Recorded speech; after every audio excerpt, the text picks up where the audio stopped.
आज के क्लास में हम लोग एक नए टॉपिक का शुरुआत करेंगे। टॉपिक का नाम है बार ग्राफ। पिछले क्लास में हम लोगों ने मोड पूरी तरीके से कंप्लीट किया। मोड में उतना ही था, उसके अलावा उसमें कुछ नहीं है। तो मीन हो गया खत्म हमारा, मीडियन हो गया, मोड हो गया। आज हम लोग पढ़ेंगे बार ग्राफ के बारे में। बार ग्राफ के बारे में पढ़ने से सबसे पहले होगा क्या, आप समझिए इस चीजों को। हम जो बार ग्राफ में आपको अभी बताएंगे यहाँ पे, वो बोर्ड पर बताएंगे, लेकिन आपके पास दो ऑप्शन है। या तो आप अपने नॉर्मल से कॉपी में जिसमें आप लिखते हो उसमें इसको बना लेंगे आप, नहीं तो फिर आपके पास यदि एक ग्राफ का कॉपी है तो उसमें आप लोग बनाओगे। ठीक है, पहले समझिए चीजों को ध्यान से। अभी जो हम यहाँ पे जो भी कुछ यहाँ पे हम बनाएंगे क्वेश्चन नंबर 1 और 2 में, ये आप चाहो तो अपने बार ग्राफ का यदि आपके पास कॉपी है अभी तो उसमें कर लेना, नहीं है तो अभी जो आपका कोचिंग का कॉपी है मैथ का उसमें आप कर लेना। लेकिन ध्यान रखिएगा कि आपको इस वाले कॉपी पे प्रैक्टिस बार ग्राफ को बनाने का करना है, क्योंकि एग्जाम में कॉपी पे बनाने नहीं आएगा, इस पे बनाने के लिए आएगा। ठीक है, तो इस पे कैसे बनता है वो सब कुछ हम आपको बताएंगे। जरा ध्यान से देखो आप इसको। हालांकि इस ग्राफ को आप पहली बार नहीं देख रहे हो, क्लास 6 में भी हमने आपको बार ग्राफ पढ़ाया है, उसमें तो और पढ़ाया भी, हमने हिस्टोग्राम वगैरह भी पढ़ाया है। लेकिन आप समझो, पहले इधर रहता है पेज, इधर रहता है आपका ग्राफ वाला पेज। इधर वाले पेज पे हमको लिखना होता है क्वेश्चन, जो कि आप यहां पे देख रहे हो। ठीक है, तो आप चाहो तो ये दोनों का दोनों क्वेश्चन, नहीं तो फिर एक क्वेश्चन, पहला वाला क्वेश्चन इसमें लिखो और इसका जो सॉल्यूशन अभी हम बनाएंगे ग्राफ पे वो आप इधर बना लेना। ठीक, उसके बाद दूसरा वाला क्वेश्चन पेज पलट के दूसरा वाला क्वेश्चन इस पे आप लिखना और उसका जो सॉल्यूशन होगा, जो ग्राफ अभी हम बनाएंगे उसको आप इधर बना लेना। यानी कि एक पेज पे एक ही क्वेश्चन और एक ही ग्राफ होना चाहिए, इधर क्वेश्चन और उसका उधर ग्राफ। ठीक है, अब ये तो हो गया हमारा ग्राफ के हमको बनाना है। लेकिन अब सवाल है कि इसमें क्या क्या चीजें हैं, पहले आप उसको समझो। देखो ध्यान से, यदि आप देखोगे ना इस ग्राफ को, तो इतना बड़ा हमारा पेज है, इसमें कई सारे इतने बड़े बड़े बॉक्स बने हुए। ध्यान से देखना, इतना बड़ा बॉक्स है, थोड़ा हम बड़ा बना रहे हैं लेकिन यहाँ पे आपका छोटा है ना। कितने लाइन खींचे हुए होंगे? 10।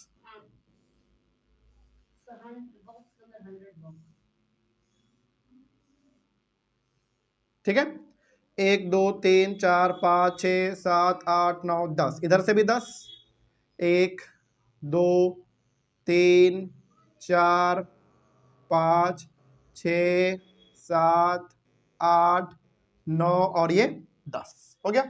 तो ऐसा ऐसा बॉक्स ना बहुत सारा बना हुआ है आपके ग्राफ कॉपी में, है कि नहीं बना हुआ? बताइए जरा। ऐसा ऐसा बहुत सारा बना हुआ है, ऐसा ऐसा है बहुत सारा बना हुआ, तब जाकर हमारा ये इतना सुंदर ये ग्राफ कॉपी दिख रहा है। अब समझिए जरा ध्यान से इस पे, आपको हम इस क्वेश्चन पे आने से पहले क्या समझा रहे हैं।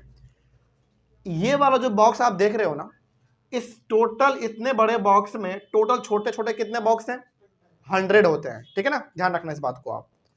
अब यदि आप स्केल से मेजर करोगे, अपने छोटे से स्केल से, इस वाले स्केल से यदि आप मेजर करोगे ना, तो ये जो बॉक्स है हमारा, यहां से लेकर यहां तक ये पूरा 1 सेंटीमीटर होता है।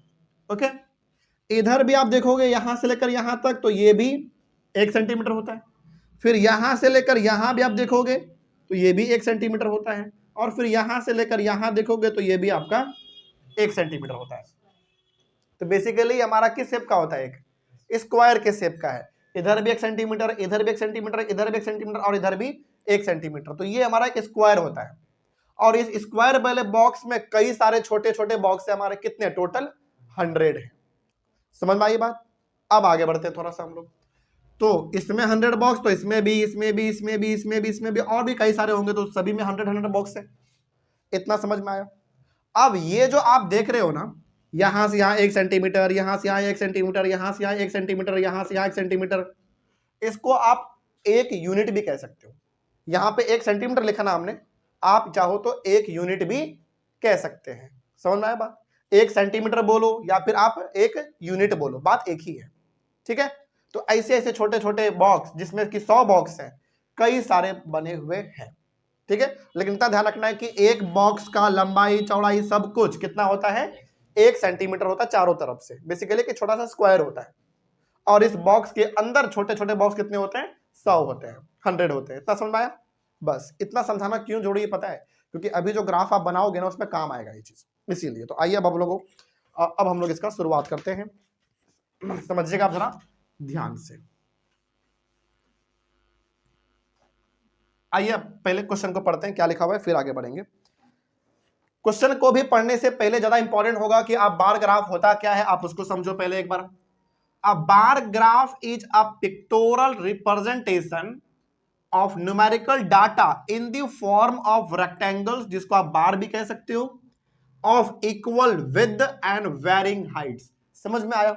नहीं समझ में आया होगा, छोड़ दो अभी आप उसको, क्योंकि अभी उसको समझने जाओगे नहीं समझ में आएगा जब तक आप एक ग्राफ नहीं बनाओगे तब तक। तो उसमें क्या लिखा हुआ है उसको छोड़ दो, उसको हम लोग ज्यादा नहीं, मुश्किल से 10 मिनट के बाद समझेंगे दोबारा। लेकिन पहले आइए हम लोग क्वेश्चन पे आते हैं, कैसे क्या करना है। पहला क्वेश्चन पढ़ते हैं। The marks obtained by Kunal in his annual examination are shown below. Basically Kunal का फाइनल एग्जाम होने वाला है, एग्जाम हो भी गया, और किस सब्जेक्ट में वो कितना मार्क्स लेकर आया है वो यहाँ पे लिखा हुआ है।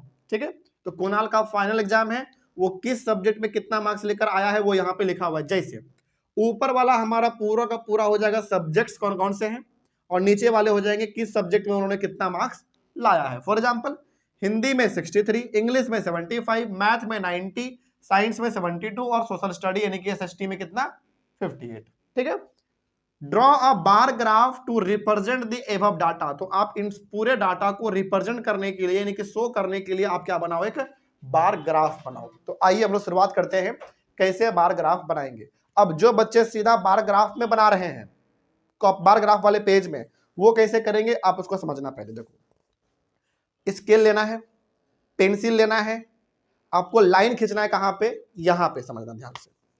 ये जो पहला वाला लाइन आपको दिख रहा है ना, यहां पे नहीं, इसके बाद इस वाले पे आओ, दिखा आपको यहां पे, सबको देखो ध्यान से। ये जो आपको यहां पे ऑनलाइन वाले बच्चे आप लोग भी देखना ध्यान से, यहां पे पहला लाइन आपको दिख रहा होगा, इसको छोड़ दीजिए, इस वाले पे आइए। यहां पे लाइन दिख रहा है, ये वाला लाइन सबसे इधर आओगे तो पहला लाइन दिख रहा ना, सबसे पहला वाला, उसको छोड़ के दूसरे वाला लाइन पे, दूसरे वाले लाइन पे आपको एक लाइन स्केल से पेंसिल से खींचना है। तो कैसा खींचोगे, कुछ ऐसा, कुछ ऐसा।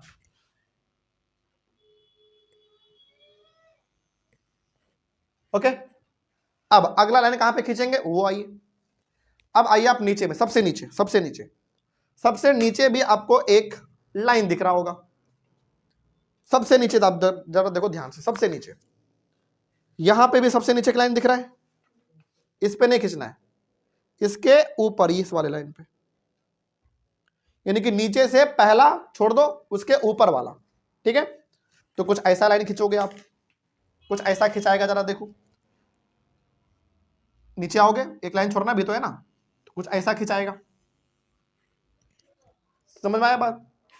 तो इधर आपको पहला वाला जो लाइन होगा उसको छोड़ के दूसरे वाले लाइन पे पेंसिल से और स्केल से उसी लाइन के ऊपर लाइन खींच देना है। नीचे में भी इस लाइन के नीचे एक लाइन और होगा हमारा, उसको छोड़ के उसके ऊपर वाले लाइन पे पेंसिल और स्केल से एक लाइन खींच देना है। ठीक है, अब यहां के बाद क्या करना है, एरो देना है, यहां पे, यहां पे, यहां पे और यहां पे। ये एक्स कहलाता है, ये वाला एक्स डैश कहलाता है, ये वाई कहलाता है और ये वाई डैश कहलाता है। ठीक है, और यहां पे जहां पे दोनों कट किया होगा इसको हम लोग ओ कहते हैं, यानी कि ऑरिजिन, ये ओ यानी कि ऑरिजिन। ठीक है, अब हमारा अभी केवल लाइन खींचने का काम कंप्लीट हुआ है बस। ठीक है, अब आइए मेन चीज पे। एक तरफ है सब्जेक्ट और एक तरफ है मार्क्स ऑब्टेन्ड। अब देखो ध्यान से, मार्क्स जो होते हैं ना, जो नंबर वाले चीज यहां पे होंगे, उसको आप रखोगे इस वाले पे, इसको हम लोग कहते हैं वाई एक्सिस। क्या बोलेंगे इसको? इसको वाई एक्सिस कहते हैं, क्योंकि यहाँ पे वाई होता है और सबसे नीचे वाई डैश होता है, तो इसको हम लोग वाई एक्सिस कह देते हैं। और इस वाले को क्या बोलेंगे फिर? एक्स एक्सिस बोलेंगे, क्योंकि यहाँ पे एक्स है और यहाँ पे एक्स डैश है, तो ये वाला एक्स एक्सिस कहलाता है और ये वाला वाई एक्सिस कहलाता है। ठीक है, अब ये जो नंबर वाला चीज है ना, इस नंबर वाले चीज को हमको वाई एक्सिस पे लिखना है। ठीक है, अब लेकिन सवाल है कि सर यदि वाई एक्सिस पे हम नंबर को लिखने लग गए तो यहाँ पे तो 63 नंबर दिख रहा है, इतना तो हमारे ग्राफ में भी जगह नहीं है, तो हम लोग क्या करते हैं, ये जो आपने एक छोटा सा बॉक्स देखा था ना, जिसमें छोटे छोटे 100 बॉक्स हैं, इस पूरे बॉक्स को ऐसा वाला, चलो एक बार हम आपके लिए यहाँ पे दोबारा बना देते हैं, ठीक है, समझना आप इसको थोड़ा सा अच्छे से, यहाँ पे दोबारा बना रहे हैं ताकि आप इसको अच्छे से समझ सको। एक मिनट बस, 1 2 3 4 5 6 7 8 9 और एक लास्ट बना दो 10, ठीक है। अब इधर से भी 10, 1 2 3 4 5 6 7 8 9 और एक 10, ठीक है, जिसमें ये 1 सेंटीमीटर, ये भी 1 सेंटीमीटर, ये भी 1 सेंटीमीटर और ये भी 1 सेंटीमीटर हुआ हमारा। अब देखो ध्यान से आप, ऐसा बॉक्स यहां पे कई सारे रखे होंगे ग्राफ में, एक यहां पे होगा, एक यहां पे, एक यहां पे, एक यहां पे, एक यहां पे, एक यहां पे, एक यहां पे, एक यहां पे, इस तरीके से होगा। हमको 63 मार्क्स यहां पे लिखना है, तो इसके लिए हमारा बॉक्स क्या ऐसा वाला 63 आपको दिख रहा है ग्राफ में? मुश्किल से हमको लगता है 20 से ज्यादा नहीं होंगे, नीचे से आप काउंट करोगे तो मुश्किल से 20-25 होगा लगभग, लेकिन हमको चाहिए 63 मार्क्स। तो इसके लिए हम लोग क्या करते हैं, थोड़ा सा हम लोग यहाँ पे स्केल लिखते हैं। स्केल का मतलब क्या हो गया, इस पूरे बॉक्स को हम लोग मान लेते हैं कुछ बड़े नंबर। जैसे आप एक बॉक्स को दी 1 मार्क्स मानोगे ना, तो पूरे ग्राफ को बनाने के लिए आपको हाईएस्ट कितना चाहिए होगा, 90 बॉक्स चाहिए होंगे। क्या है हमारे पास 90 बॉक्स? नहीं है। इसके लिए हम लोग थोड़ा सा उसको छोटा करते हैं वैल्यू। जैसे हम क्या करेंगे, इस पूरे बॉक्स को हम मान लेंगे यहां से लेकर यहां तक को कुछ वैल्यू हम लोग मान लेते हैं। तो अब सवाल है कि सर कितना मानेंगे, डिपेंड करता है कि कितना बड़ा वैल्यू यहां पे दिया हुआ है। यदि हम इस पूरे बॉक्स को 10 मार्क्स मान लें, 10 मार्क्स, तो इसका मतलब हो गया कि यहां से लेकर यहां छोटा वाला कितना हो जाएगा, 1 मार्क्स, फिर 2 3 4 5 6 7 8 9 10 हो गया। तो इस पूरे बॉक्स को हमको मानना पड़ेगा 10 मार्क्स, तब जाकर ये छोटा वाला हमारा कहलाएगा 1 मार्क्स, फिर 2 मार्क्स, 3 4 5 6 7 8 9 10 इस तरीके से। तो हमको अब यहां पे आइए लिखना क्या है, यहां से लेकर यहां तक हम मान लेते हैं कि पहला बॉक्स, तो ये हो गया हमारा 10, फिर दूसरा बॉक्स 20, फिर तीसरा बॉक्स 30 40 50 60 70 80 90 तक ही है, लेकिन हमारे पास जगह है तो ऊपर भी लिख सकते हैं 100, कोई दिक्कत वाली बात नहीं है, 110 इस तरीके से। हालांकि ऊपर का जरूरत नहीं है, लेकिन आप लिख सकते हो जगह है तो, ठीक है। इतना समझ में आया? तो यहां से लेकर यहां तक पहला बॉक्स होगा, जिसमें छोटे छोटे कितने बॉक्स होंगे, 10, ठीक, यानी कि 100 होंगे टोटल, ऊपर नीचे वाइज देखा जाए तो 10 होगा। फिर यहां से यहां एक बॉक्स, फिर यहां से यहां, फिर यहां यहां, इस तरीके से हमारा होगा, ठीक है। अब इधर आपने लिखा क्या है पहले वो देखो, मार्क्स ऑब्टेन लिखा है ना, तो यहां पे थोड़ा सा आपको तिरछा करके लिखना है, मार्क्स ऑब्टेन्ड,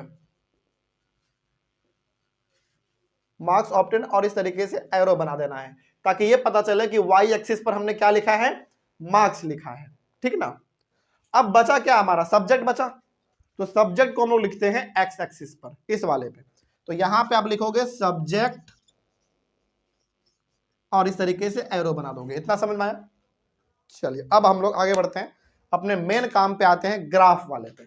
देखिए क्या बोल रहा है, बोला जा रहा है कि वो हिंदी पे लेकर आता है 63 मार्क्स, ठीक है। अब आइए जरा ध्यान से समझिए, यहां पे 10 मार्क्स है, हमको 63 चाहिए, तो यहां से यहां जी, यहां से यहां 10 20 30 40 50 60, अब 3 और चाहिए ना। तो जरा एक बार बताओ आप, 60 से लेकर 70 के बीच में कितने छोटे छोटे बॉक्स होंगे, 10 होंगे, और एक बॉक्स का मतलब कितना मार्क्स।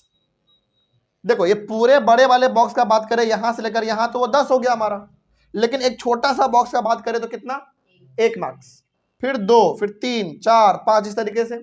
तो यहां पे हमको 63 लाना है, तो 60 तो पहले आएंगे ना यहाँ पे, फिर 3 चाहिए, तो कितने छोटे छोटे बॉक्स हमको ऊपर जाने पड़ेंगे, 3। तो हम ये अप्रोक्स मान लेते हैं, आप ग्राफ पे करोगे तो आपको साफ दिखेगा वहां पे, लेकिन हम ये मान लेते हैं कि 60 यहां पे है, तो 3 ज्यादा दूर नहीं, यहां तक होगा लगभग, तो यहां तक आपको आना है। इस तरीके से लाइन के ऊपर ही आपको एक लाइन खींच देना है।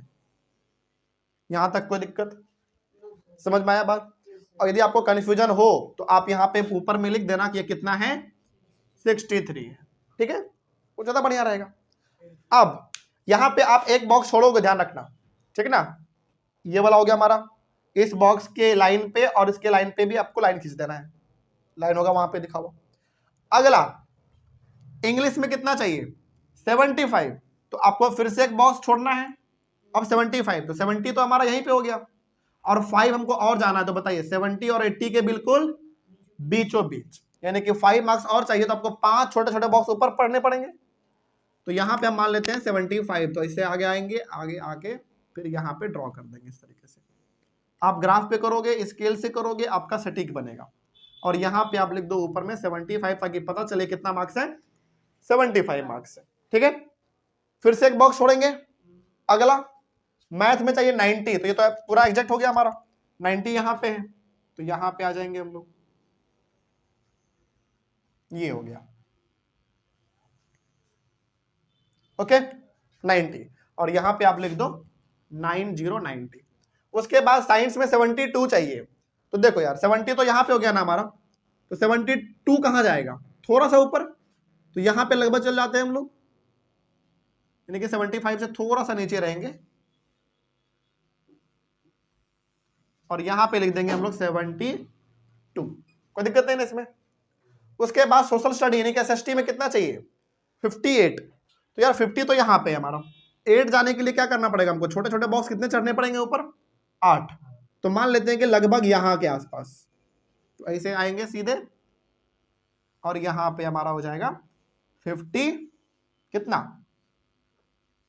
58। ओके, अब बताइए ये वाला हमारा डंडी किसके लिए है, हिंदी के लिए है, तो यहां पे आप लिख दोगे अंदर में हिंदी, HINDI, हिंदी, सिंपल। और ये वाला किसके लिए है बताओ, इंग्लिश, तो ENGLISH, इंग्लिश। ये वाला मैथ, ये वाला साइंस, और अगला वाला सोशल स्टडी यानी कि SST जिसको आप बोलते हो, है कि नहीं, तो यहाँ पे SST, सोशल स्टडी बोलो या फिर शॉर्ट में SST बोल दो, बात एक ही है। ठीक है ना, क्या बताइए आपका ग्राफ बन चुका है, नहीं अभी नहीं बना है। एक चीज आपको इसमें लिखना है, क्या, स्केल, क्या लिखना है, स्केल। तो यहां पे आप लिखोगे, ग्राफ के ऊपर में जगह बचा होगा स्केल, फिर 2 को डॉट दीजिए। बताइए आपने इस एक बॉक्स को कितना मार्क्स माना है, इस पूरे एक बॉक्स को आपने कितना मार्क्स माना था, 10 ना, 10, ठीक है, तो वहां पे आपको लिखना पड़ेगा।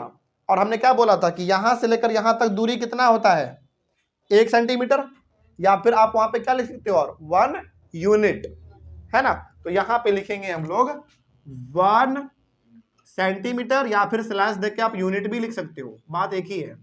इक्वल्स टू, यानी कि एक यूनिट को आपने कितना स्टूडेंट मान लिया है बताओ, कितना, 10, तो वहां पे लिख देंगे 1 centimetre slash 1 unit equals to 10 students. कोई दिक्कत यहां तक समझने में, 10 स्टूडेंट्स है बेसिकली, इसको अच्छे से लिखना आप, बस हो गया। अब ये आपका ग्राफ कंप्लीट माना जाएगा, अब कंप्लीट माना जाएगा, समझ में आया बात। तो इस तरीके से आपको बनाना है, और जो भी बच्चे ग्राफ कॉपी पे बनाए होंगे उसका और अच्छा सुंदर दिखने में लगा होगा। आगे बढ़े हम लोग, इतना समझ में आया। चलिए उसी प्रकार का हमारे सामने एक और क्वेश्चन है, क्वेश्चन नंबर 2, लेकिन समझो ये 2 क्वेश्चन हमने जानबूझ के क्यों लिया है, आप उसको जरा समझो। इस वाले क्वेश्चन में जो नंबर है ना, वो छोटे छोटे नंबर है, जिससे क्या हुआ, एक बॉक्स को हमने 10 स्टूडेंट माना और यहां पे हमारा काम चल गया। लेकिन यदि वैल्यू बड़े बड़े आ जाए तो क्या करेंगे फिर हम लोग, जैसे यहाँ पे 800, 1300, 1060, 920, 1440, इस प्रकार का वैल्यू आ जाए तो क्या करेंगे, हम क्या करेंगे, उसको और छोटा करने का कोशिश करेंगे, ठीक ना। तो एक बॉक्स को अब आप जरा सोचो कितना आप मानोगे। एक बॉक्स को मानेंगे 100। यदि एक बॉक्स को आप 100 मानते हो तो मैक्सिमम हमको जाना पड़ेगा 1400 तक, काम चल जाएगा। 1400 का मतलब हो गया 15 बॉक्स, और इसमें 15 बॉक्स से ज्यादा बॉक्स हमारे पास आराम से बन जाएंगे। तो आपको हर क्वेश्चन में बैठ के देखना है वहां पे कि यहाँ पे जो वैल्यू दिया गया है उसके हिसाब से हमको इस एक बॉक्स को कितना मानना पड़ेगा। जैसे यहाँ पे छोटा वैल्यू था तो 10-10 मानने से काम चल गया, यहाँ पे बड़ा वैल्यू है तो एक बॉक्स को आपको 100 मानना पड़ेगा। समझ में आ रही है बात। अच्छा जरा आप फिर से ये भी बता दो, फिर यहां से लेकर यहां हमारा एक बॉक्स है, यदि आपने इसको 100 माना तो फिर आप बताइए ये जो छोटा वाला बॉक्स है यहां से लेकर यहां वो कितना होगा, सोचो। 10, यानी कि यहां से लेकर यहां तक आपने जो 100 माना है तो यहां से यहां छोटा वाला बॉक्स हमारा कितना होगा, केवल एक 10, फिर 10, फिर 10, फिर 10, फिर 10, 10, 10, 10 करते हुए हमारा टोटल को जोड़ दोगे तो 100 आ जाएगा। समझ में आया बात। तो इस वाले क्वेश्चन में हमको एक बॉक्स को कितना मान लेना चाहिए, 100 मान लेना चाहिए, वो ज्यादा बढ़िया रहेगा। तो आइए हम लोग इसको बनाते हैं, पहले आप इसको लिख लो। क्वेश्चन नंबर 2 देखते हैं क्या लिखा हुआ है, आगे बढ़े। चलिए देखते हैं क्वेश्चन नंबर 2 क्या है, इसको मिटा देते हैं।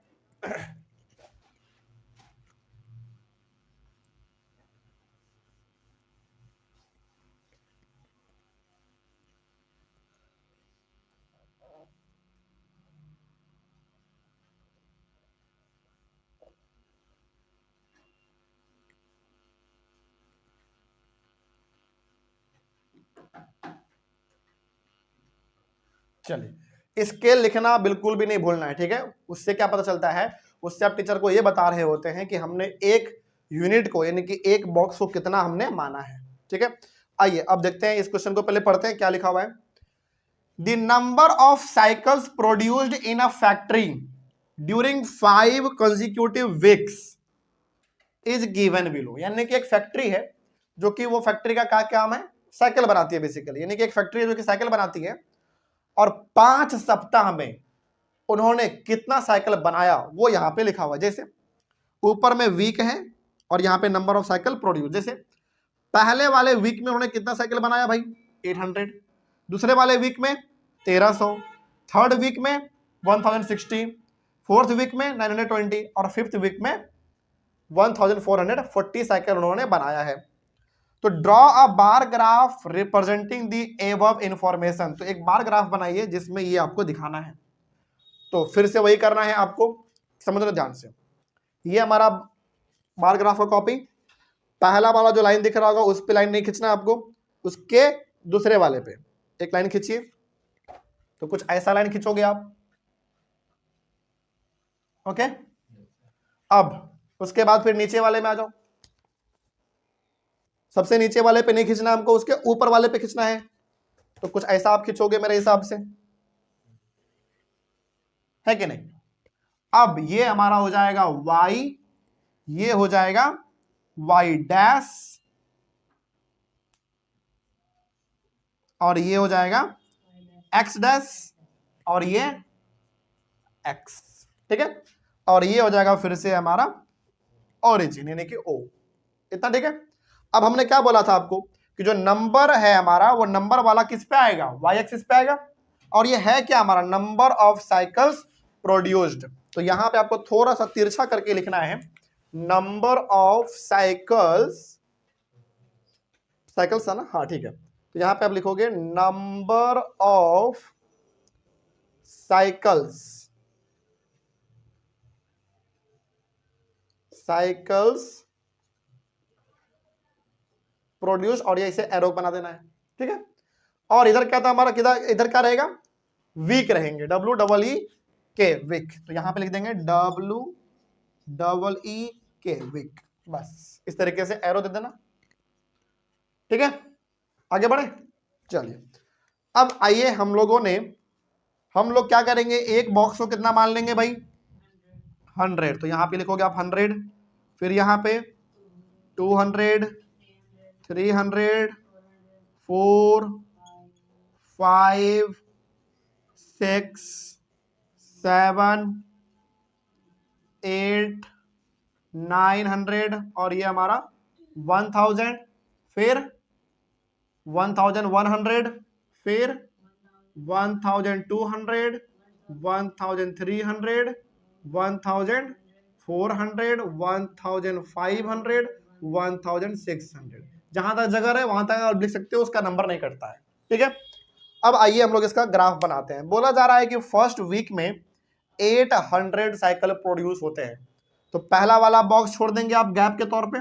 800 कहां पे दिख रहा है, एग्जैक्ट यहां पे दिख गया, तो यहां पे थोड़ा सा आगे बढ़ेंगे इस तरीके से, और यहां पे इसको ऐसे बना देंगे, और यहां पे आप चाहो तो 800 लिख दो, ताकि आपको पता चलता रहे कि ये ग्राफ हमारा कहां तक टच किया है, 800 तक टच किया है। आगे बढ़े, चलिए।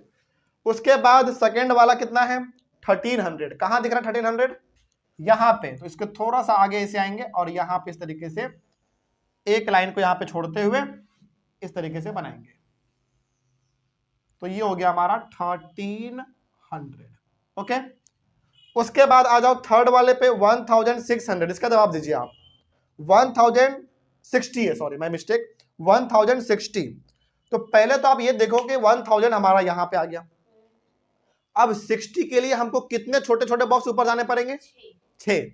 तो मान लेते हैं आधा से थोड़ा सा एक स्टेप ज्यादा, तो यहां पे आधा हो गया, थोड़ा सा ऊपर इतना, लगभग इतना के आसपास। आप ग्राफ पे करोगे, स्केल से करोगे, आपका थोड़ा ज्यादा अच्छा बनेगा, ठीक ना, लेकिन फिर भी हम यहाँ पे लिख दे रहे हैं 1000, ये कितना है, 60 है। ठीक है, उसके बाद फोर्थ वीक में वो 920 बनाता है, तो 900 तो साफ यहाँ पे दिख रहा है, और 20 के लिए वो कितने छोटे छोटे बॉक्स ऊपर जाने पड़ेंगे, 2। तो मान लेते हैं कि यहाँ पे 900, 1 और 2, इस तरीके से लगभग यहाँ पे 920 है, तो यहाँ पे 920। ठीक है, उसके बाद 1440, तो पहले तो आप 1400 पे आ जाओ, फिर 40 चाहिए, तो कितने छोटे छोटे बॉक्स हमको ऊपर जाने पड़ेंगे, 4 छोटे बॉक्स, तो लगभग मान लेते हैं यहां पे आएगा 4 बॉक्स। आप ग्राफ पे करोगे आपका सही बनेगा, तो इस तरीके से। ठीक है, और यहां पे आप लिख दो 1440, हो गया बस। अब आप यहां पे लिखो कि कौन कौन सा वीक है, तो ये वाला हमारा फर्स्ट वीक है, FIRST फर्स्ट, ये सेकेंड है, ये थर्ड है, और ये हमारा फोर्थ है, और ये हमारा फिफ्थ है, फिफ्थ वीक। ओके, इतना लिखिए। अब इसका स्केल क्या लिखा है बताइए, 1 सेंटीमीटर या फिर 1 यूनिट इक्वल्स टू कितने साइकिल, 100 साइकिल। ठीक है, तो यहां पे लिख लेंगे हम लोग स्केल, इसके ऊपर में 1 सेंटीमीटर या फिर यूनिट भी आप लिख सकते हो, इक्वल्स टू 100 साइकिल्स, यानी कि एक बॉक्स को हमने 100 साइकिल माना है, और उसको मानते हुए फिर हमने इस ग्राफ को बनाया है। ठीक है, तो इतना लिखिए, इस तरीके से वो हमारा कंप्लीट। अब इसका जरूरत नहीं है, इसको मिटा देते हैं। ग्राफ पे हमेशा पेंसिल से बनाना है, ग्राफ पे कभी भी पेन इस्तेमाल नहीं करिएगा, क्योंकि गलती होता है ज्यादा, तो बार बार ग्राफ आपको मतलब कट करना पड़ेगा, बहुत गंदा लगेगा, इसलिए ग्राफ कॉपी पे कभी भी पेंसिल से बनाएंगे हमेशा। आगे बढ़े, क्वेश्चन पेन से लिख सकते हैं, जैसे इस वाले साइड पे आप क्वेश्चन लिखोगे तो वो पेन से लिख सकते हैं, इस वाले साइड पे आप ग्राफ बनाओगे उसको पेंसिल से करेंगे, हर कुछ पेंसिल से। आगे बढ़े, अब आइए आप इसके डेफिनेशन पे क्या लिखा हुआ था देखते हैं, अब समझ में आएगा आपको आसानी से। A bar graph is a pictorial representation of numerical data, यानी कि नंबर को पिक्चर के फॉर्म में कन्वर्ट कर देता है, कौन, बार ग्राफ। जैसे आप यहां पे देखो, ये सब हमारा क्या है, नंबर के फॉर्म में है ना, ये सब ये नंबर के फॉर्म में तो है हमारा, लेकिन नंबर को क्या कर दिया गया, बार ग्राफ में पिक्चर के तौर पे बना दिया गया। ठीक है ना, इन दी फॉर्म ऑफ रेक्टेंगल या फिर बार। तो ये जो आप देख रहे हो बताओ ये किस शेप का है, रेक्टेंगल के शेप का ही तो है, इसको हम लोग बार भी कहते हैं, इसको आप रेक्टेंगल बोलो या फिर आप इसको बार बोलो, बात एक ही है। ठीक ना, of equal with, equal with का मतलब होगा चौड़ाई सबका बराबर रहेगा, जैसे इसका चौड़ाई भी एक बॉक्स, इसका भी एक बॉक्स, इसका भी एक बॉक्स, इसका भी एक बॉक्स, और इसका भी एक बॉक्स, और सभी के बीच में गैप भी कितने बॉक्स का है, एक ही बॉक्स का है। लेकिन and varying height. Varying height का मतलब हो गया कि सबका हाइट अलग अलग हो सकता है, सबका हाइट अलग अलग होगा लेकिन सबका चौड़ाई कितना होगा, सेम होगा, एक एक बॉक्स का। ठीक है, अब क्या आपको बार ग्राफ का मतलब समझ आ गया? तो बार ग्राफ के डेफिनेशन को यदि एक दो लाइन में हमको बताना होगा तो आप इतना बताना बस कि बार ग्राफ बेसिकली एक ऐसा ग्राफ है जो कि नंबर के फॉर्म में लिखे हुए चीजों को पिक्चर के रूप में दिखा देता है, जिसमें रेक्टेंगल या फिर बार ग्राफ, सॉरी रेक्टेंगल या फिर बार दिखते हैं। इसको रेक्टेंगल बोलो या फिर बार बोलो, बात एक ही है। जिसमें बार का यानी कि रेक्टेंगल का विड्थ यानी कि चौड़ाई सेम रहेगा एक एक बॉक्स, लेकिन सभी का हाइट अलग अलग रहेगा। बस बात खत्म, इतना ही करना था। इसको जल्दी से आप लोग लिख लीजिए और ऑनलाइन वाले बच्चे आप लोग भी अपने कॉपी में इसको उतार लीजिए। आगे बढ़े हम लोग। चलिए, इस तरीके से वो आपका बार ग्राफ कंप्लीट। अब देखो करना क्या है, बार ग्राफ में ना एक क्वेश्चन और भी आते हैं जिसमें ग्राफ ऑलरेडी बना हुआ रहेगा और उसके नीचे 4-5 क्वेश्चन आपसे पूछे जाएंगे, बहुत सिंपल सिंपल से। तो वो वाला क्वेश्चन आप करना अपने से, क्योंकि बहुत सिंपल है। जैसे आपको बताते हैं, जैसे मान लो सपोज करो कि यही हमारा क्वेश्चन दिया गया है, ठीक है, यही हमारा ग्राफ बना हुआ है और नीचे 4 क्वेश्चन लिख दिया। पहला क्वेश्चन पूछेगा कि बताइए सबसे कम साइकिल किस वीक में बना, तो आप ग्राफ को देख के बता दो फर्स्ट वीक में बना। फिर अगला क्वेश्चन है कि सबसे ज्यादा साइकिल किस वीक में बना, 5th वीक में बना। ठीक है, अब बोलेगा कि 5 वीक का मिला के बताओ साइकिल कितना बना, तो सबको क्या कर देंगे, जोड़ देंगे। 800, 1300, 1060, 920, 1440 सबको जोड़ देंगे। इसी तरीके का क्वेश्चन पूछता है, तो वो वाला बहुत आसान पार्ट होता है, लेकिन जहां पे आप फंस सकते थे, जहां पे आपको दिक्कत होता वो चीज हमने आपको बता दिया।